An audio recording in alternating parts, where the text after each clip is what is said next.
Nag-survey kami ng 100 lalaki dito sa tanong na ito. Okay? 100 lalaki. And the top 6 answers on the board. Ito ang tanong, kapag naglalambing ang girlfriend mo, sa anong hayop mo siya pwede ikumpara? Go! Kobe, Pusa. sa pusa! Kobe, may girlfriend ka ba ngayon? Yung girlfriend ko po. Ha? Andyan? Meron po. Andyan ba? Andyan ba siya? Hello, hello! Paano ba maglambing na parang pusa? Yung lagi pong kadikit. Clingy, hindi kasi ganun talaga mga cats. Sobrang sweet. Di ba? Sobrang sweet na mga pusa. Nandyan ba ang pusa? Boom! Top answer! Ano pare? Pass or play? Play po. Eto na! Let's go, Mapua! Dito tayo. Round 2 na.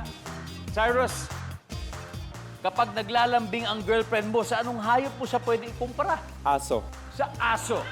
Bakit naman aso? Yung mga aso, parang pag nakikita ka, lalapitan ka agad. Pagdating mo ganun, yayakapin ka ganun.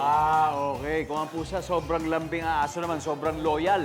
Di ba? Sobrang loyal. Nandyan ba ang aso? Survey says, boom!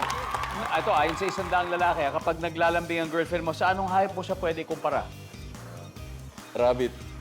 Rabbit! Pwede. Survey says... Ano no?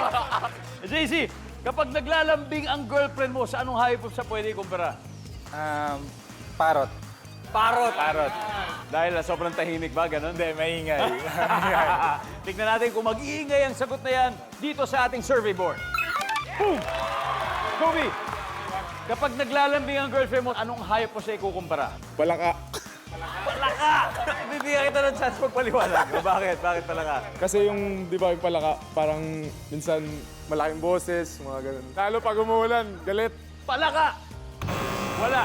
Cyrus, we got 2 more chances. Kapag naglalambing ang girlfriend mo, sa anong hayop mo siya pwede ikumpara? Tigre. Tigre! Survey says... Wala. Okay, San Beda, time to huddle. Alright, back to you. One last chance. Kung di makakastil sila, pag naglalambing ang girlfriend, sa anong hayop mo siya pwede kumpara? Isda. Ito na lang, anong klaseng isda? Goldfish. Pang-aquarium pala! Yung sinasabi. Goldfish! Wala. Kevin, ito sabi ng 100 lalaki.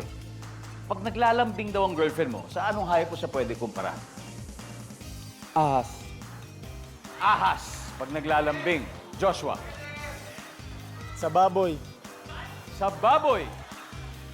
Nigel. Paro-paro. Paro-paro. Palipad-lipad. Yukin, pinahirapan ka nila kung ano-ano binigay na sagot. Pero sa'yo manggagaling ang final bilang captain. So anong hayop pwede kumpara ang girlfriend mo? Ahas. Ahas. Alright. Sa dami ng pwede, ahas po ang pinili. Ngayon magkakaalaman na tignan natin, nandyan ba ang ahas?